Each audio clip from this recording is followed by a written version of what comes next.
Well, yeah, it's a bit toasty, but at least there's something actually going on, unlike Purgatory. I mean, all things considered, I'd really have to give it a solid to decent and. Oh, what? Wait, what are you doing? Oh, what are you doing with that axe? Wait, hold on. Wait. Wait. The Pits of Hell is a collection of various short works from Yoshikazu Ebisu, originally published in 1981 under the title Teachers Damned to the Pits of Hell.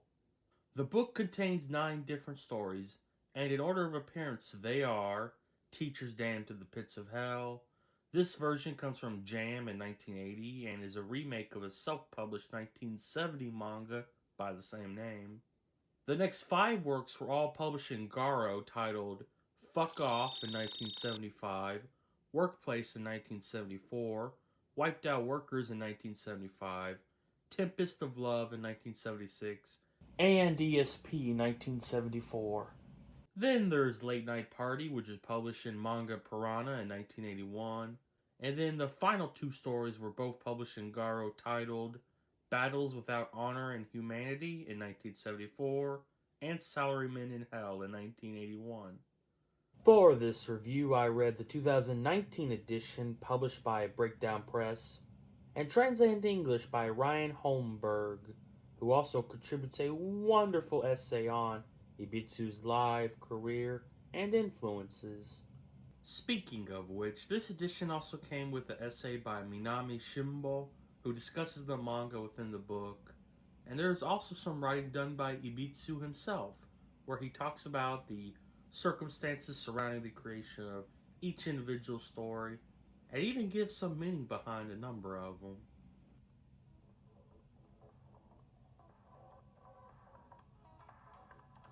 The madman behind these works is Yoshikazu Ebisu, born October 1947 in Amakusu, but he grew up in nearby Nagasaki.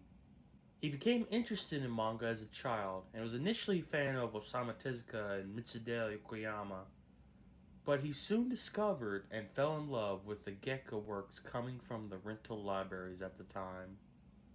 He felt particularly drawn to Gekka due to its darker and more adult themes.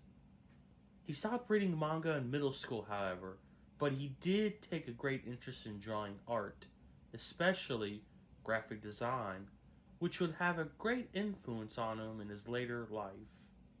After high school, he began working for a sign shop when his interest of manga was reignited after discovering a copy of the highly important and underground comic magazine Ngaro. He began to draw and self publish manga in the early 1970s, but what is considered to be his official debut came in 1973 and was the short titled Pachinko, published in Garo. From there, he gained notoriety, publishing various short story manga and a wide variety of underground comics and porn magazines.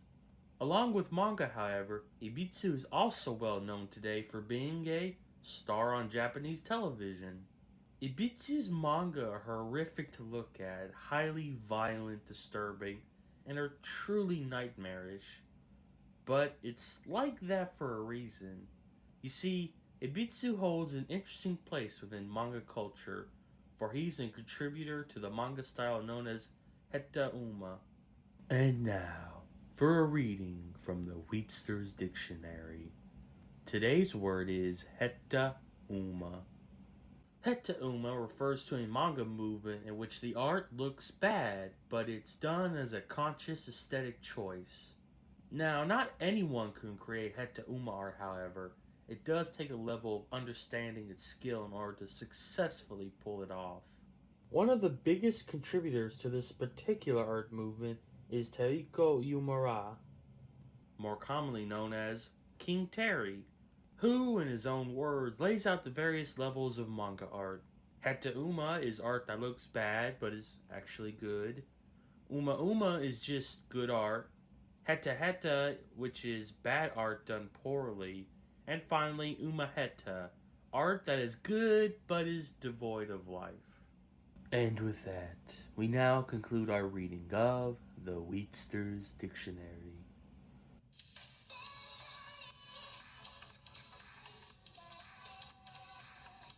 While I want to try to keep this as just a review and not an analysis, I do want to quickly point out, however, that all of the stories in this book comment on modern Japanese life and society in some way or another, and really do have a lot to say about those subjects once you really begin to read into them.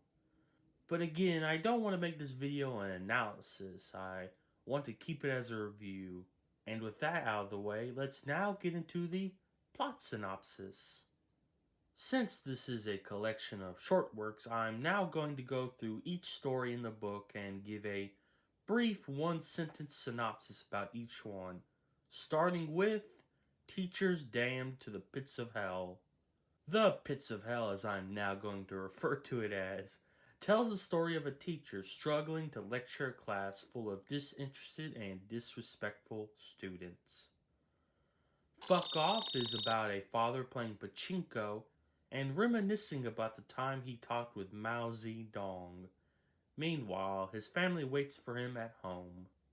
Workplace is about a young man who works for a sign shop and is constantly being berated by his boss for every little thing he does. Wiped Out Workers is about a CEO struggling to keep his company afloat and struggling to keep his workers motivated.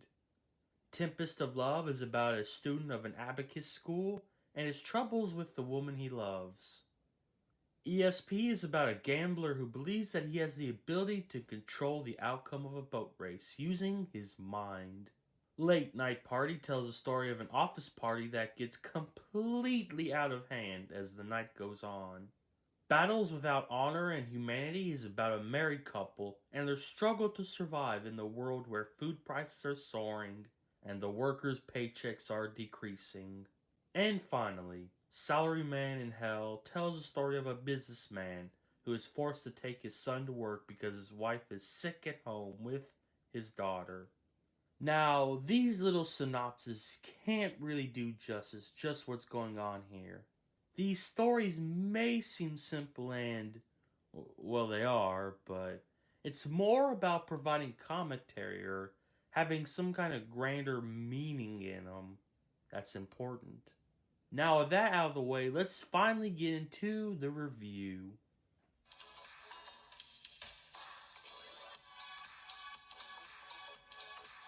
Starting with the art, it's bad, but that's the point. Again, this art design is an aesthetic choice, done in order to serve the story. It may be drawn poorly, but it's all calculated. Not anyone can pull off a comic like this. There is still an innate understanding for design and composition which takes a person of skill to pull off. The manga does have some pretty dynamic and interesting angles to it. It also has a real pop art feel to it with the addition of random UFOs and planets in some of the manga panels. Which makes sense considering that Ebisu was influenced by artists such as Yoko Tadonori.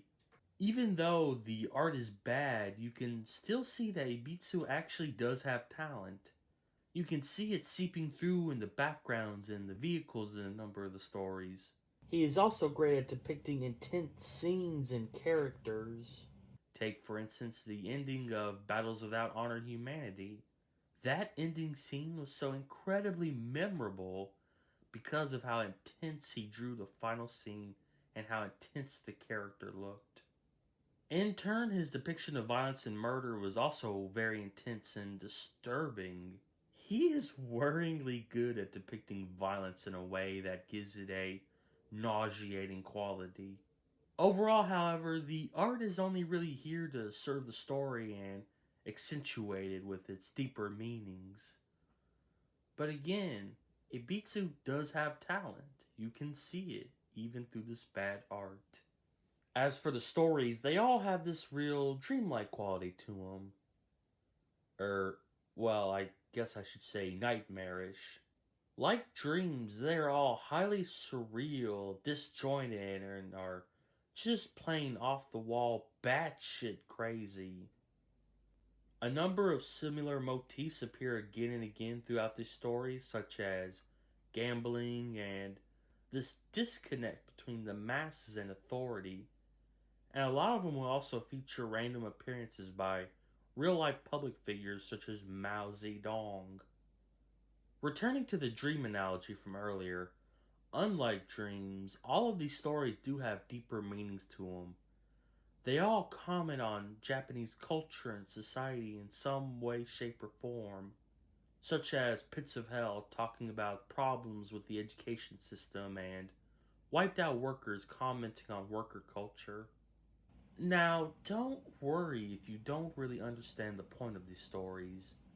You could still get enjoyment from them without the deeper meanings, but if you really want to understand them, then you can actually find out straight from the horse's mouth what they mean. As bonus material included with the breakout press edition of the book, they've provided some writings from Ebisu, who goes through and talks about the circumstances that resulted in the creation of each individual story that may help you find greater meaning in them. A lot of these aforementioned motifs and meanings from earlier are just as relevant today as they were back then, such as wealth disparities and generational conflicts.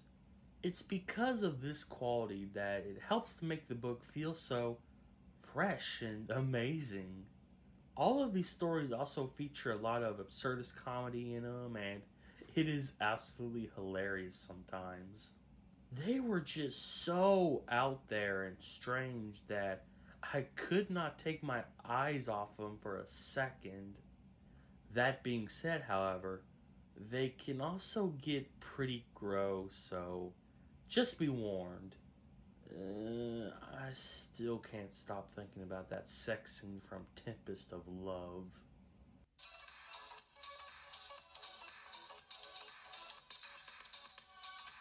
Overall, The Pits of Hell is an incredibly raw and visceral book.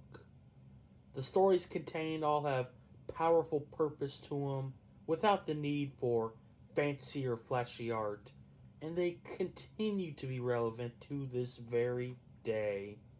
You can tell that the artist was truly a character with an incredibly conscientious mind, and it comes off on the pages of his manga. It's not for everyone, however. It may be a bit too out there and gross for some of my Shonen Jump readers, but I hope that some of you will at least give it a try. That's why I'm going to be giving The Pits of Hell by Yoshikazu Ebisu a 8 out of 10. And that's the video. I hope you enjoyed it, and I hope you agree with what I had to say about Yoshikazu Ebisu's The Pits of Hell. There truly is some very interesting manga contained within the book, and I think that the stories are just as relevant today as they've ever been before.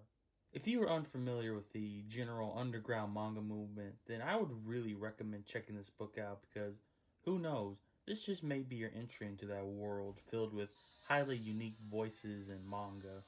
But if you are pretty familiar but you've never read this book before, then you should really check it out. Anyway, I hope to see you on my channel again real soon. Goodbye.